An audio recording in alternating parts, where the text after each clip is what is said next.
एडुटेरिया current affairs वार्षिकी 2024 के इस सीरीज में हम लोगों ने चैप्टर 1 से लेकर 18 तक पहले पढ़ लिया है। अभी नवीनतम पर्यावरण एवं पारिस्थितिकी और इन्वायरमेंट टू द पॉइंट को इस वीडियो में कवर करेंगे। तो चलिए शुरू करते हैं। नवीनतम पर्यावरण एवं पारिस्थितिकी 18वीं वन स्थिति रिपोर्ट 2023।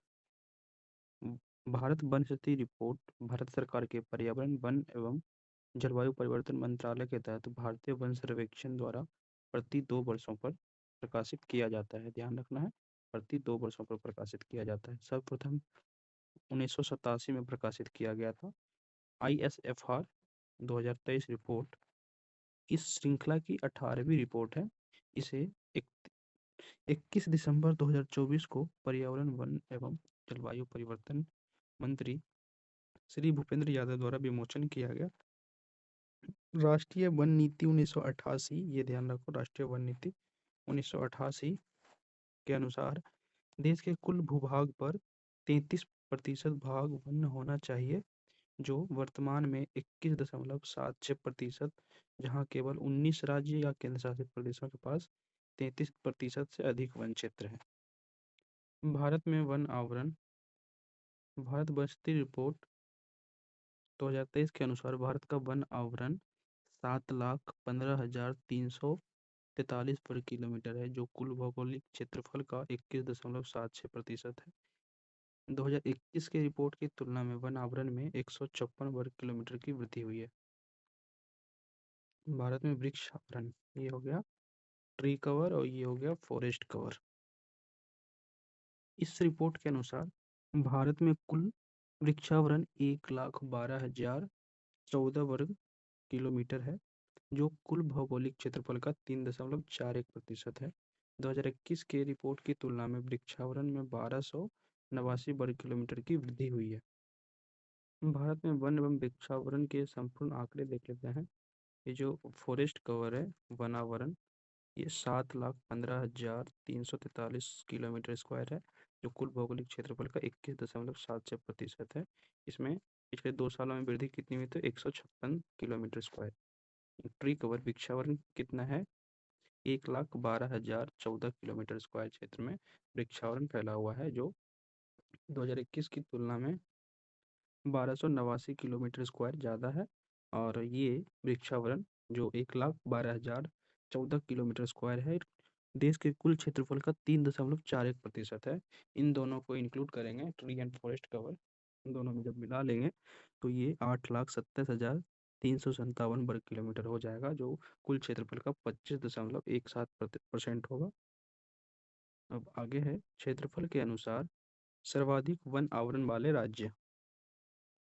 ध्यान रखो, क्षेत्रफल के अनुसार मध्य प्रदेश एक पे है, अरुणाचल प्रदेश, फिर है छत्तीसगढ़। कौन है? MP, अरुणाचल और छत्तीसगढ़।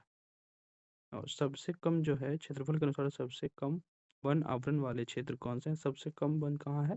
तो ये हरियाणा में है, और उससे थोड़ा ज़्यादा पंजाब में, उससे थोड़ा ज़्यादा गोवा में। ठीक है, अब देखते हैं कि क्षेत्रफल के अनुसार सबसे ज़्यादा वन आवरण वाले राज्य कौन कौन से हैं? तो MP, देन अरुणाचल, फिर छत्तीसगढ़। ठीक है, और सबसे कम 3 कौन कौन से हैं? तो हरियाणा, पंजाब, गोवा। ठीक है, अब आगे है सर्वाधिक वन एवं वृक्ष आवरण वाले क्रमशः 3 राज्य। ये भी सेम है, मध्य प्रदेश, अरुणाचल प्रदेश, छत्तीसगढ़। ठीक है, आगे देखते हैं। अभी हम लोगों ने वन आवरण का देखा है। अब वन आवरण में वृद्धि करने वाले राज्य को देखते हैं। सर्वाधिक वन आवरण में वृद्धि करने वाले राज्य मिजोरम, गुजरात और उड़ीसा है। और सर्वाधिक वन आवरण में नुकसान करने वाले राज्य को भी देख ही लो, मध्य प्रदेश, आंध्र प्रदेश और तेलंगाना। सबसे ज़्यादा मध्य प्रदेश में वनों की हानि हुई है, फिर आंध्र प्रदेश में, फिर तेलंगाना में। और सबसे ज़्यादा वन में वृद्धि कहाँ हुआ है? तो मिजोरम में, गुजरात में और उड़ीसा में। वन एवं वृक्ष आवरण में सर्वाधिक वृद्धि करने वाले 3 राज्य छत्तीसगढ़, उत्तर प्रदेश और उड़ीसा है।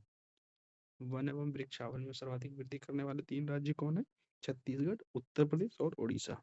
एग्जाम में एक और क्वेश्चन आता है, सर्वाधिक वन आवरण प्रतिशत वाले राज्य। अभी तक हम लोगों ने क्षेत्रफल वाला देखा था, अब देखते हैं वन आवरण प्रतिशत वाला। मिजोरम में 85.34% वन है। उसके बाद अरुणाचल में 78.67% वन है। और सर्वाधिक वन आवरण प्रतिशत वाले केंद्र शासित प्रदेश में देखने जाएंगे तो लक्षद्वीप के पास 91.33% पे वन है, और अंडमान निकोबार में 81.62। तो अगर इन चारों को ऑप्शन में के राज्य और केंद्र शासित को दोनों एक करके पूछा जाएगा तो कौन सा हो जाएगा?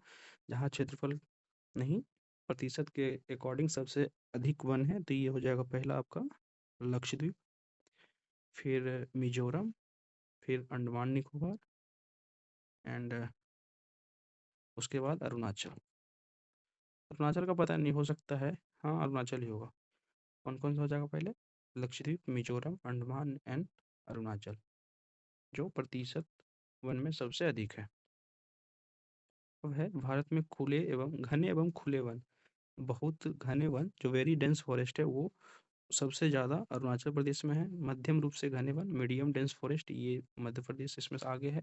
और जो ओपन फॉरेस्ट है इसमें भी मध्य प्रदेश सबसे आगे है। भारत में 43,623 वर्ग किलोमीटर में झाड़ियाँ फैली है, जो कुल क्षेत्रफल का 1.3% है। भारत में बांस धारित कुल क्षेत्र 1,54,670 वर्ग किलोमीटर है, जिसमें सबसे अधिक मध्य प्रदेश में है। तो सबसे अधिक बांस किस राज्य में है? तो ये देख के मध्य प्रदेश में होगा। मध्य प्रदेश में कितना है? तो 20,421 वर्ग किलोमीटर क्षेत्र में फैला हुआ है बांस। और देश में कुल है 1,54,667 वर्ग किलोमीटर, 670 वर्ग किलोमीटर। इस रिपोर्ट के अनुसार देश के जंगल में कुल कार्बन स्टॉक 7285 मिलियन टन होने का अनुमान है। 2021 की तुलना में देश के कार्बन स्टॉक में 81 मिलियन टन की वृद्धि हुई है, जिसमें सबसे अधिक अरुणाचल प्रदेश है। ये पॉइंट उतना इम्पोर्टेंट नहीं है। भारत वन आवरण के मामले में, ये पॉइंट याद रखो, भारत वन आवरण के मामले में दुनिया में 10वां स्थान है, जबकि रसिया का स्थान पहला है। पश्चिमी घाट पारिस्थितिकी संवेदनशील क्षेत्र के अंतर्गत सभी जिलों में वनावरण 44,044 वर्ग किलोमीटर अनुमानित किया गया है। देश के पहाड़ी जिलों में वन क्षेत्र 2,83,713 वर्ग किलोमीटर क्षेत्र है। अब मैंग्रोव वनस्पति क्षेत्र देख लो, जो वनस्पति रिपोर्ट 2023 के आधार पर दी गई है। देश में कुल मैंग्रोव या कच्छ वन 4991.68 किलोमीटर स्क्वायर है, जो देश के कुल भौगोलिक क्षेत्रफल का 0.15% है। भारत में मैंग्रोव या कच्छ वाले कुल 12 राज्य हैं। 12 राज्य या केंद्र शासित प्रदेश है, ये याद रखना कि जहाँ भारत के ऐसे कितने राज्य या केंद्र शासित प्रदेश है जहाँ मैंग्रोव पाया जाता है, तो वो कुल 12 राज्य या केंद्र शासित प्रदेश है। 2011 की तुलना में मैंग्रोव के क्षेत्रफल में 7.43 वर्ग किलोमीटर की कमी आई है, ये याद रखो, कमी आई है। बाकी तो बढ़ा है, बट मैंग्रोव कमा है। मैंग्रोव वनस्पति क्षेत्र में प्रथम स्थान पर पश्चिम बंगाल आता है, द्वितीय स्थान पे गुजरात आता है, तृतीय स्थान पे अंडमान निकोबार द्वीप आता है। पश्चिम बंगाल में सबसे ज्यादा कितना है? 2119 वर्ग किलोमीटर। ठीक है, पहला है पश्चिम बंगाल, गुजरात और अंडमान निकोबार। अब है सर्वाधिक मैंग्रोव वृद्धि वाले राज्य या केंद्र शासित प्रदेश। सबसे ज्यादा मैंग्रोव वृद्धि किस राज्य में हुआ? तो आंध्र प्रदेश में, उसके बाद महाराष्ट्र में, और उसके बाद कर्नाटका में। बट आप ये याद रखो, हमारा पश्चिम बंगाल में सबसे ज्यादा मैंग्रोव वन है, उसके बाद गुजरात में, फिर अंडमान निकोबार और द्वीप समूह में। तो ज्यादा पश्चिम बंगाल वाला क्वेश्चन आने के चांसेस है, बट ये भी पूछ सकता है कि मैंग्रोव वृद्धि कहाँ सबसे ज्यादा हुआ है, तो ये आंध्र प्रदेश में हुआ है। ठीक है, भारत में कुल 96 रामसर स्थल हैं। आर्द्रभूमि संरक्षण हेतु 1971 में ईरान के रामसर में सम्मेलन हुआ, और इसके समझौते 1975 से प्रभावी हुए। ये डायरेक्ट याद रखना, 1971 में एक रामसर के जगह में वेटलैंड्स प्रोटेक्शन हेतु एक कन्वेंशन होता है ईरान के रामसर में, इसलिए इसको रामसर कन्वेंशन कहने लगे हैं। और ये इम्प्लीमेंट हुआ 1975 से। भारत इसमें 1982 में शामिल हुआ। विश्व में 2500 से अधिक रामसर स्थल हैं। 20 दिसंबर 2025 तक भारत में अंतर्राष्ट्रीय महत्व की आर्द्रभूमियों की कुल संख्या 96 हो गई थी। भारत के कुल 96 रामसर स्थल 13,60,805 हेक्टेयर क्षेत्र को कवर करता है। वर्ष 2024-25 में रामसर कन्वेंशन में शामिल भारत की आर्द्रभूमियों देख लेते हैं, कौन सा किस राज्य में स्थित है। ठीक है, इस सेलीसेड झील अलवर राजस्थान में है। कोपरा जलाशय बिलासपुर छत्तीसगढ़ में है। गोगाबिल झील कटिहार बिहार में है। गोकुल जलाशय बिहार में है, बिहार के बक्सर में है। उदयपुर झील जो पश्चिम चंपारण बिहार के पश्चिम चंपारण में है। अब भाई खींचन वेटलैंड साइट कहाँ है, तो राजस्थान में। मेनार वेटलैंड्स कॉम्प्लेक्स राजस्थान में। उधवा लेक झारखंड में। खेचो पलरी वेटलैंड्स सिक्किम में। थरथगल पक्षी अभयारण्य तमिलनाडु। सक्कर कोट्टई पक्षी अभयारण्य तमिलनाडु। नंजरायन पक्षी अभयारण्य तमिलनाडु। काजू वैली पक्षी अभयारण्य तमिलनाडु। और तवा जलाशय मध्य प्रदेश। एक तवा रिवर भी है, वो मध्य प्रदेश में बहती है। नागी पक्षी अभयारण्य जमुई विहार। नक्टी पक्षी अभयारण्य जमुई विहार। मगधी केरे संरक्षण रिजर्व कर्नाटका में है। अंक समुद्र पक्षी संरक्षण रिजर्व कर्नाटका में है। अघनासिनी मुहाना संरक्षण संरक्षण रिजर्व कर्नाटक में है। कराईवेट्टी पक्षी अभयारण्य तमिलनाडु में है। Longwood solar reserve one Tamil Nadu में है। एक बार इसको फिर से रिवाइज कर लो। सिले सिलीसेड लेक राजस्थान में। कोपरा जलाशय छत्तीसगढ़ में। गोगाविल झील बिहार के कटिहार में। गोकुल जलाशय बिहार के बक्सर में। उदयपुर झील बिहार के पश्चिम चंपारण में। खींचन वेटलैंड राजस्थान में। Maynard wetlands Rajasthan. उधवा झील झारखंड में। केचो पल्ली आर्द्रभूमि सिक्किम में। थरथगल पक्षी अभयारण्य तमिलनाडु। सक्करकोटी पक्षी अभयारण्य तमिलनाडु। नंजरायन पक्षी अभयारण्य तमिलनाडु। काजूवेली पक्षी अभयारण्य तमिलनाडु। तवा जलाशय मध्य प्रदेश। नागिन पक्षी अभयारण्य और नक्टी पक्षी अभयारण्य दोनों जमुई बिहार में है। मगधी केरे संरक्षण रिजर्व कर्नाटक में। अंक समुद्र पक्षी संरक्षण रिजर्व कर्नाटक में। अघनासिनी मुहाना संरक्षण रिजर्व कर्नाटक में। कराईवेट्टी पक्षी अभयारण्य तमिलनाडु और Longwood solar reserve Tamil Nadu. Note point है, एशिया में सबसे अधिक भारत के पास 96 रामसर साइट है एवं वैश्विक स्तर पर तीसरे स्थान पे है। कौन, तो भारत एशिया में सबसे ज्यादा और विश्व में तीसरे स्थान पे है। किस मामले में, रामसर साइट कितने हैं उस मामले में। भारत में सर्वाधिक रामसर साइट तमिलनाडु में है। कितने हैं तमिलनाडु में, तो 20 है। दूसरे स्थान पर उत्तर प्रदेश के कुल 10 रामसर साइट्स शामिल है। और रामसर सूची में शामिल होने वाले 1974 में प्रथम स्थल ऑस्ट्रेलिया का काबोर्ग प्रायद्वीप था। भारत के पहले रामसर स्थल के रूप में शामिल कौन था, तो चिल्का झील। भारत का सबसे बड़ा आर्द्रभूमि स्थल सुंदरबन वेटलैंड जो पश्चिम बंगाल में है। भारत का सबसे छोटा आर्द्रभूमि स्थल रेणुका वेटलैंड्स कहाँ है, तो हिमाचल प्रदेश में है। भारत का पहला कृत्रिम आर्द्रभूमि यह है हरिके वेरा, ये आपको पंजाब में मिल जाएगा। कान्हा टाइगर रिजर्व में सबसे अधिक 461 आर्द्रभूमि है, जिनमें से अधिकांश 2.25 हेक्टेयर से कम आकार के हैं। बिहार में कुल आर्द्रभूमियों की संख्या 6 हो गई है। बिहार में कुल आर्द्रभूमियों की संख्या कितनी है, तो 6 है। एटलीस्ट बिहार के कुल आर्द्रभूमि जो संख्या 6 है, इन 6 को रिकॉल कीजिए। आइए मैं रिकॉल करवाता हूँ। ये देख लो, गोगाबिल कटिहार में। गोकुल जलाशय बक्सर में। उदयपुर झील पश्चिम चंपारण में। नागी पक्षी अभयारण्य और नकटी पक्षी अभयारण्य ये दोनों जमुई में हो जाएगा। एक कांबर झील बेगूसराय में। ठीक है, वो आगे देखते हैं। भारत में कुल 58 टाइगर रिजर्व है। 58वां tiger reserve Madhav tiger reserve है, ये मध्य प्रदेश में है। 57 नंबर के रातापानी वन्यजीव अभयारण्य, इसको भी टाइगर रिजर्व घोषित किया गया है, मध्य प्रदेश में ही स्थित है। और 56वां tiger reserve Guru Ghasidas Tamor Pingla tiger reserve है, ये छत्तीसगढ़ में। अब बाघ गणना रिपोर्ट 2022 के बारे में देखते हैं। 29 जुलाई 2023 को अंतर्राष्ट्रीय बाघ दिवस के अवसर पर प्रकाशित किया गया था। इसको भारतीय वन्यजीव संस्थान के द्वारा जारी किया जाता है। भारत में बाघों की कुल संख्या 3682 है। 2018 और 2022 के बीच बाघों की आबादी में 24.3% की वृद्धि दर्ज की गई है। 2018 में बाघों की संख्या 2967 थी। विश्व का 75% बाघ केवल भारत में है। ये देखो, डायरेक्ट स्टेटमेंट देके एग्जाम में पूछ लेता है। भारत में कुल कितने बाघ है? 3682 अकॉर्डिंग टू 2022 की रिपोर्ट। अब किस राज्य में सबसे ज़्यादा बाघ है उसको भी देख ले रहे हैं।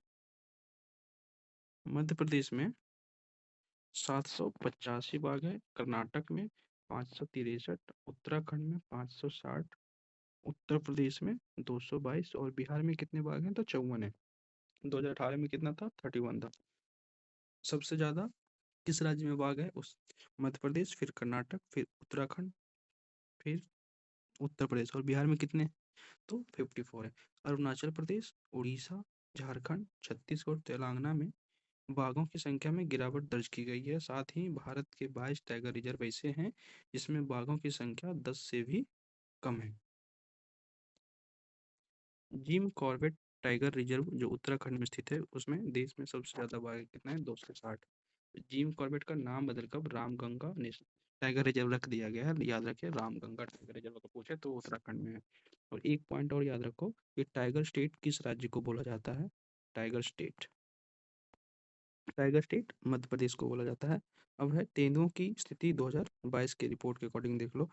फरवरी 2024 में पर्यावरण, वन एवं जलवायु परिवर्तन मंत्रालय ने नई दिल्ली में भारत में तेंदुओं की स्थिति रिपोर्ट 2022 पर रिपोर्ट जारी की।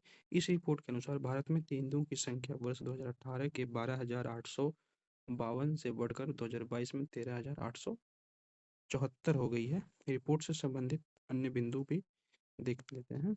सर्वाधिक तेंदुओं की आबादी नागार्जुन सागर श्रीशैलम आंध्र प्रदेश में है। तेंदुओं के उच्चतम घनत्व वाला टाइगर रिजर्व कौन सा है? Sariska tiger reserve. ये कहाँ है सरिस्का टाइगर रिजर्व? आप बताइए। ये राजस्थान में है। मध्य प्रदेश में सबसे ज्यादा तेंदुओं की संख्या कितना है? 3907।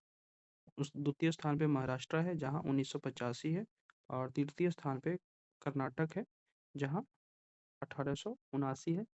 अब रिकॉल कर लो टॉप 3 कौन कौन सा है। तो ये मध्य प्रदेश, राजस्थान और कर्नाटक। टाइगर में भी याद रखना मध्य प्रदेश में सबसे ज़्यादा है। और उत्तर प्रदेश में 321 है। बिहार में तेंदुआ कितना है? तो 86। झारखंड में 51। हिम तेंदुए का पहला सर्वेक्षण किया गया। हिम तेंदुआ का पहला सर्वेक्षण भारतीय वन्य जीव संस्थान के द्वारा और राष्ट्रीय संरक्षण फाउंडेशन द्वारा सर्वेक्षण किया। यह सर्वे 2019 में शुरू हुआ था और प्रकाशित कब हुआ? फरवरी 2024 में। भारत में हिम तेंदुओं की कुल संख्या 718 है। इसकी जनसंख्या मुख्य रूप से 6 राज्य या केंद्र शासित प्रदेश में फैला हुआ है। ये लगभग हिमालय वाले एरिया में ही होगा। तो किस राज्य में कितने हिम तेंदुए हैं उसके बारे में भी देख ही लो। लद्दाख में सबसे ज़्यादा 470 हिम तेंदुआ है, उत्तराखंड में 124, हिमाचल प्रदेश में 51, अरुणाचल प्रदेश में 36, सिक्किम में 21, जम्मू कश्मीर में केवल 9। इन्वायरमेंट टू द पॉइंट दिखते हैं। पहला है होया डोबार्डियसिस, अरुणाचल प्रदेश के विजयनगर क्षेत्र में खोजी गई वैक्स प्लांट है। क्या है? तो वैक्स प्लांट है कि वैक्स प्लांट की एक नई पुष्पीय पादप प्रजाति है जो पेड़ों पे उगती है। तमिलनाडु के तेनकासी जिले में घटती गोल्डन जेकाल, सुनहरा गीदड़ गोल्डन जेकाल आबादी को बचाने और जागरूकता फैलाने के लिए गोल्डन जेकाल एम्बेसडर नामक एक नया संरक्षण कार्यक्रम शुरू किया गया है। ये कहाँ हो? तो तमिलनाडु में। झारखंड के जमशेदपुर स्थित टाटा जू में हाल ही में एक जीवाणु संक्रमण के कारण 10 काले हिरन, 10 ब्लैक बक्स की मौत हो गई। यह संक्रमण हेमोरेजिक सेप्टिसीमिया नामक बीमारी से जुड़ा है जो पेस्टरूलिया बैक्टीरिया से फैलता है। अब है केरल के वायनाड के बरसा वनों में डोलोमेड्स इंडिकस नामक मछली पकड़ने वाली मकड़ी की एक नई प्रजाति खोजी गई है जो इस जीनस की पहली पहचान है।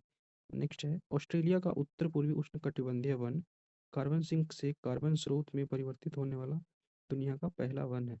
हाल ही में मुखी भारत में जन्मा पहला वयस्क चीता बन गया। इसका जन्म कूनो राष्ट्रीय उद्यान में है। कूनो राष्ट्रीय उद्यान किस जिला में है? किस राज्य में है? मध्य प्रदेश में है।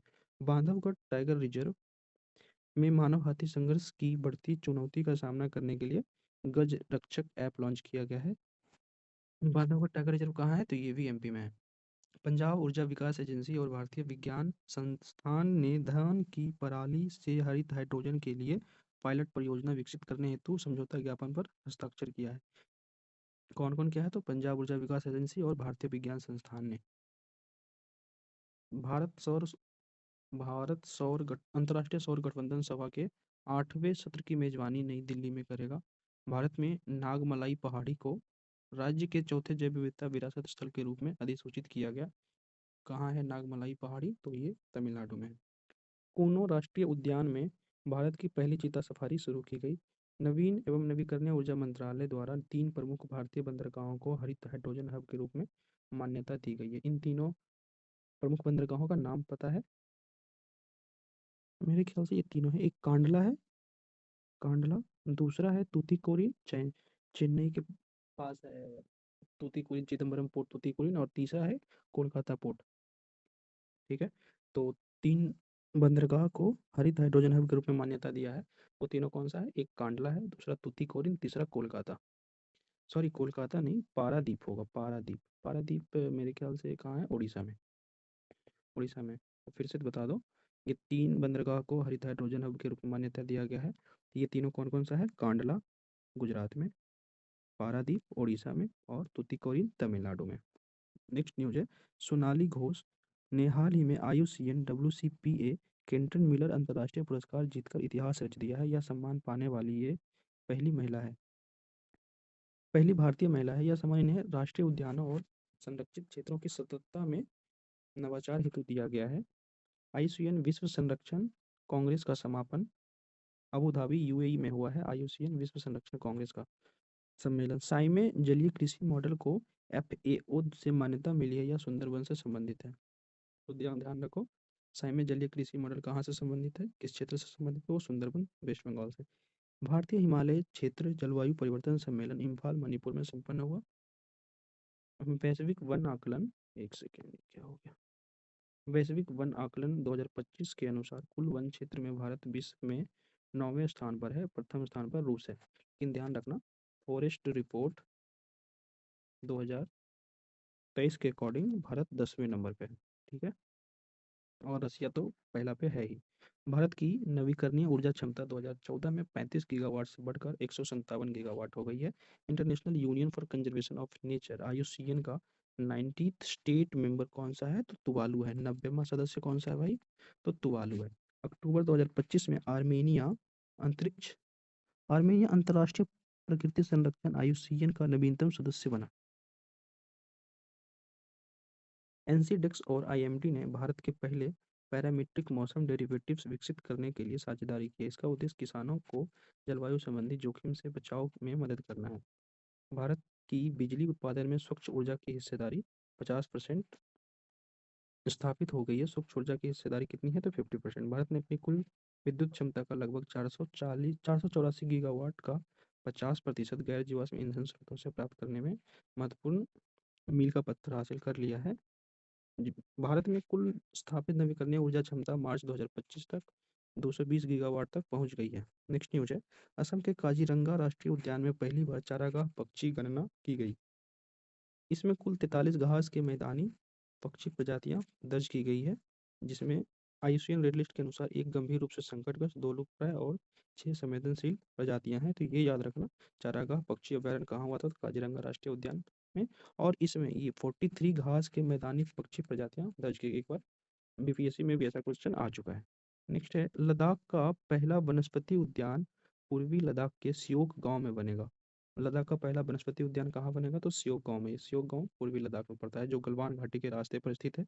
इस उद्यान का मुख्य उद्देश्य लद्दाख की विभिन्न प्रकार की वनस्पतियों, औषधियों, पौधों और पारंपरिक फलों का संरक्षण करना है। देश का पहला हॉर्नबिल संरक्षण केंद्र कोयम्बटूर जिले के अन्नामलाई टाइगर रिजर्व में प्रारंभ करने की घोषणा तमिलनाडु ने किया है।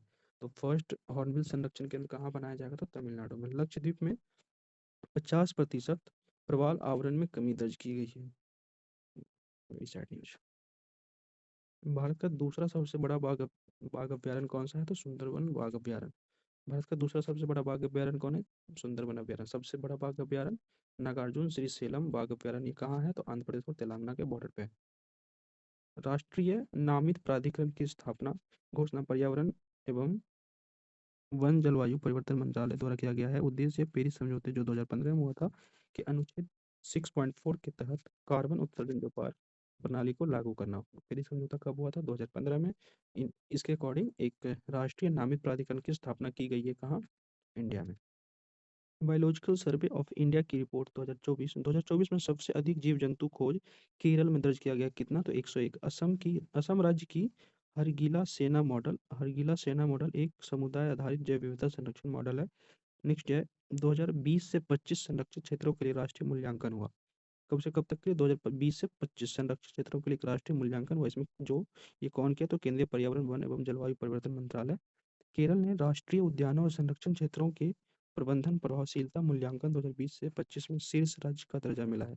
जो 20 से 25 में संरक्षित क्षेत्रों के लिए राष्ट्रीय मूल्यांकन, उसमें पहले नंबर पे कौन है? तो केरल है। बिहार सरकार ने नवीन एवं नवीकरणीय ऊर्जा स्रोतों की संवर्धन नीति 2025 लागू किया है, कौन? तो बिहार ने।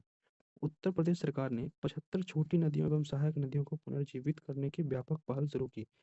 भारत ने 2030 के लक्ष्य से पहले ही गैर जीवाश्म ऊर्जा क्षमता का 50% लक्ष्य हासिल कर लिया है। कुल गैर जीवाश्म क्षमता 242 गीगावाट है, जबकि कुल विद्युत क्षमता 84 गीगावाट है। एफएसआई के रिपोर्ट के अनुसार 2022 से 24 के दौरान सबसे अधिक बिहार में वनाग्नि घटनाएं घटित हुई है। पश्चिम चंपारण प्रथम एवं दूसरे और तीसरे नंबर पर क्रमशः जमुई और मुंगेर रहा है। तो बिहार में वन में अग्नि लगने की घटनाएं बहुत ज्यादा हो रही है। 22 से 24 में सबसे ज्यादा हुआ है। एनजीओ अरण्यकम नेचर फाउंडेशन द्वारा हाल ही में एक शोध के अनुसार केरल में 20 से 30 हजार गोल्डन सियार रहते हैं। Note important. आगे है बिहार के वाल्मीकि टाइगर रिजर्व में 15 सालों में 7 गुना बाघों की आबादी बढ़ी है। तो टोटल बाघ की आबादी अभी बिहार में कितनी है? 54। एनटीसीए के अनुसार यहाँ कुल 54 बाघ है, किंतु शावकों को जोड़ दिया जाए तो इसकी संख्या लगभग 70 हो गई है। देश का पहला राज्य उत्तर प्रदेश बना जिसने कार्बन क्रेडिट फाइनेंस योजना लागू की है। कार्बन क्रेडिट फाइनेंस योजना लागू करने वाला पहला राज्य उत्तर प्रदेश। 16 जून 2025 को नई दिल्ली में अंतर्राष्ट्रीय बिग कैट अलायंस की पहली महासभा आयोजित की गई, जिसकी अध्यक्षता केंद्रीय पर्यावरण मंत्री भूपेंद्र यादव ने की। इस बैठक में 9 देशों के मंत्री स्तरीय प्रतिनिधिमंडल ने भाग लिया। आईवीसीए का उद्देश्य बाघ, तेंदुआ, हिम तेंदुआ, प्यूमा, जगुआर जैसे 7 बड़ी प्रजातियों का संरक्षण करना है। प्रोजेक्ट टाइगर के 50वीं वर्षगांठ पर इसे प्रधानमंत्री द्वारा लॉन्च किया गया था, जिसका मुख्यालय भारत में ही है। ठीक है। इंटरनेशनल बिग कैट एलायंस का मुख्यालय कहाँ है? तो भारत में। इसकी अध्यक्षता किसने किया? भूपेंद्र यादव, जो केंद्रीय पर्यावरण मंत्री हैं। अंतर्राष्ट्रीय बिग कैट एलायंस में नया सदस्य नेपाल जुड़ा है। हरियाणा सरकार ने अरावली पहाड़ियों में एशिया की सबसे बड़ी जंगल सफारी बनाने की घोषणा की है। विश्व ऊर्जा रिपोर्ट के अनुसार भारत 2024 में दुनिया का चौथा सबसे बड़ा जैव ईंधन उपयोगकर्ता देश बन गया है। विश्व ऊर्जा रिपोर्ट में क्या हुआ? 2024 में भारत दुनिया का चौथा सबसे बड़ा जैव ईंधन उपयोगकर्ता देश बन गया है।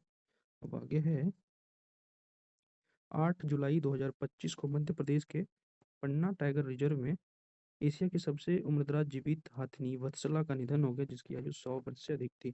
ऐसे में एशियाई शेरों की आबादी 32% देश में एशियाई शेरों की आबादी 32% बढ़कर कुल 891 हो गई है। तो टाइगर कितना था ये बताना है। और वो 24% बढ़ा था पिछले 4 साल में, लेकिन एशियाई शेर 32% बढ़ा है। पिछले 5 वर्षों में 217 शेर बढ़े हैं। 2020 में 674 था। केंद्र सरकार द्वारा एशियाई शेरों की आबादी को संरक्षण प्रदान करने के लिए प्रोजेक्ट लायन को मंजूरी प्रदान की गई है। अंतर्राष्ट्रीय भारत अंतर्राष्ट्रीय जैव विविधता दिवस पर्यावरण मंत्रालय के तत्वावधान में उदयपुर में आयोजित की गई है। उदयपुर में आयोजित किया गया अंतर्राष्ट्रीय जैव विविधता दिवस, ये याद रखो।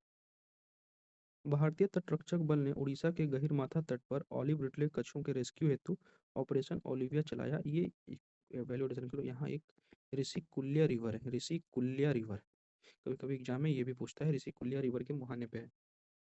ये उड़ीसा के गहीरमाथा तट पे। भारत की अक्षय ऊर्जा क्षमता 220 गीगावाट वित्त वर्ष 2024-25 में ऐतिहासिक वृद्धि हुई है।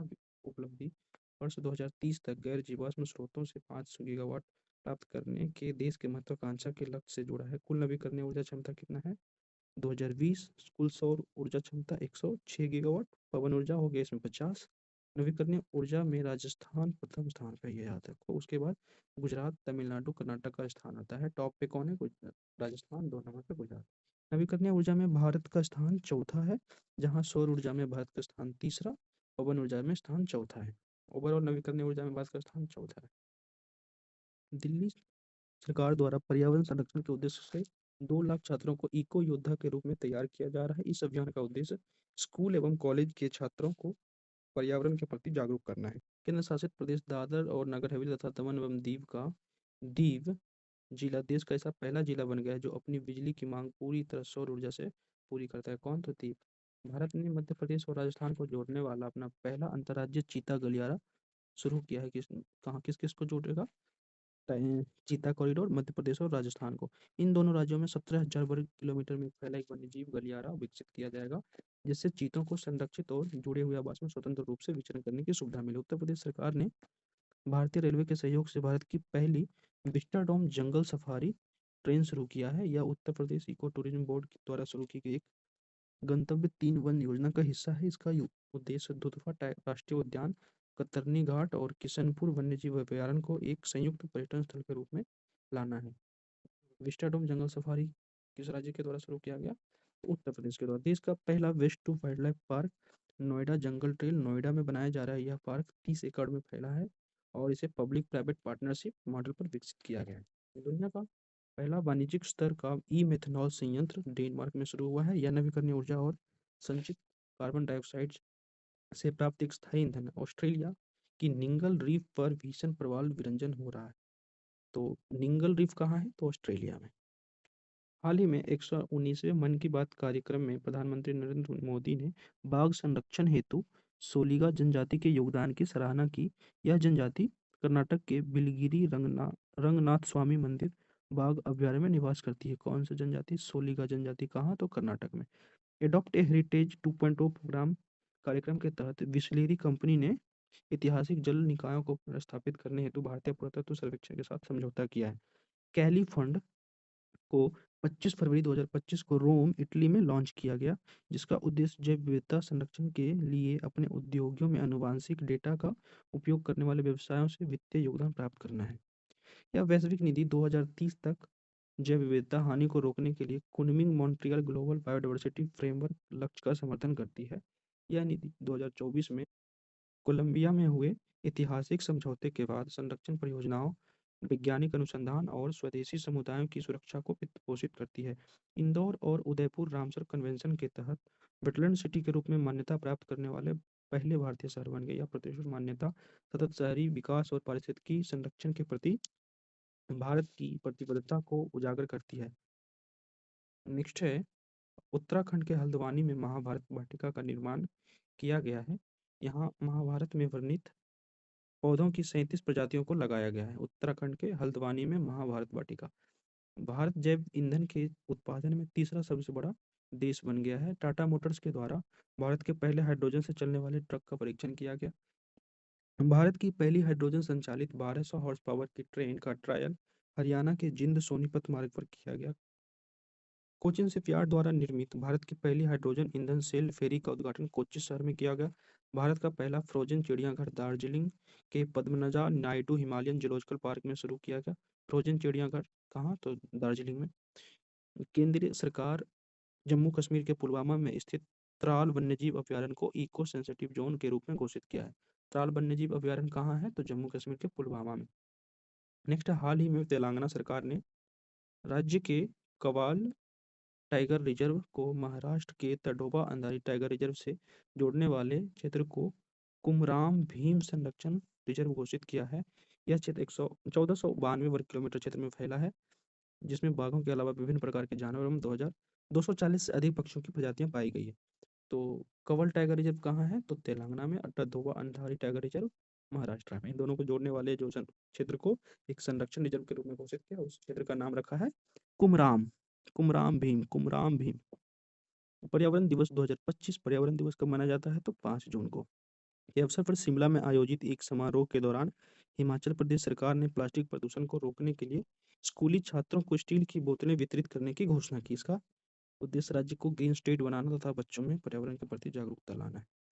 तमिलनाडु सरकार ने प्रवासी आर्द्रभूमि पक्षियों के संरक्षण के उद्देश्य से रामनाथपुरम जिले के धनुषकोडी में ग्रेटर फ्लेमिंगो अभयारण्य घोषित किया है। उड़ीसा सरकार के द्वारा सिमलीपाल टाइगर रिजर्व को नेशनल पार्क अधिसूचित करने के बाद यह भारत का 107वां टाइगर रिजर्व उद्यान बन गया है। 107वां राष्ट्रीय उद्यान बन गया है। उड़ीसा में क्या है? 107वां राष्ट्रीय उद्यान Similipal park tiger reserve. Bharat की बाघ आबादी 2006 में 1411 से बढ़कर 2022 में 3682 हो गई है, जो निगरानी वाले क्षेत्रों में लगभग 6% वार्षिक वृद्धि दर्शाती है। मध्य भारत और पूर्वी घाटों में संख्या 1033 से बढ़कर 1439 हो गई। शिवालिक गंगा के मैदानों में 646 से 819 और सुंदरवन में 88 से 101 हो गई है। इसके विपरीत पूर्वोत्तर भारत में गिरावट दर्ज की गई है, विशेष रूप से अरुणाचल में 29 से 9 हो गया है। नेक्स्ट है तेलंगाना के मेढक आईसीएआर सॉरी तेलंगाना के मेढक में आईसीएआर कृषि विज्ञान केंद्र द्वारा प्राकृतिक एवं जैविक कृषक सम्मेलन 2024 का आयोजन किया। उपराष्ट्रपति ने सम्मेलन में मुख्य अतिथि के रूप में भाग लिया। पर्यावरण वन एवं जलवायु परिवर्तन मंत्रालय ने पराली जलाने पर दंड को दोगुना कर दिया। केरल के अरलम वन्यजीव अभयारण्य कहाँ है? अरलम वन्यजीव अभयारण्य केरल।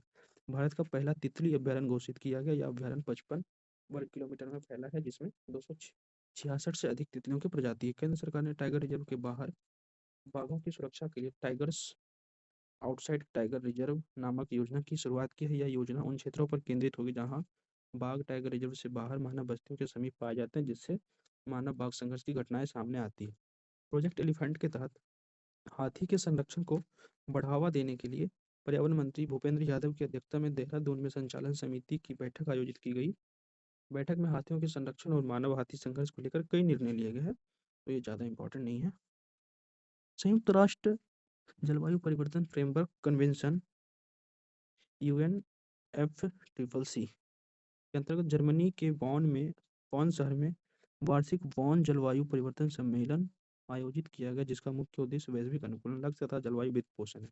25 जून 2025 को पर्यावरण वन एवं जलवायु परिवर्तन मंत्रालय के तहत भारतीय संरक्षण सम्मेलन 2025 का आयोजन वन्यजीव संस्थान देहरादून के उत्तराखंड में किया गया। इसमें देश विदेश से 500 से अधिक पर्यावरण शोधकर्ताओं ने पर्यावरण एवं ये इंपॉर्टेंट नहीं है, बस ये याद रखो भारतीय संरक्षण सम्मेलन कहाँ आयोजित किया गया, तो देहरादून में।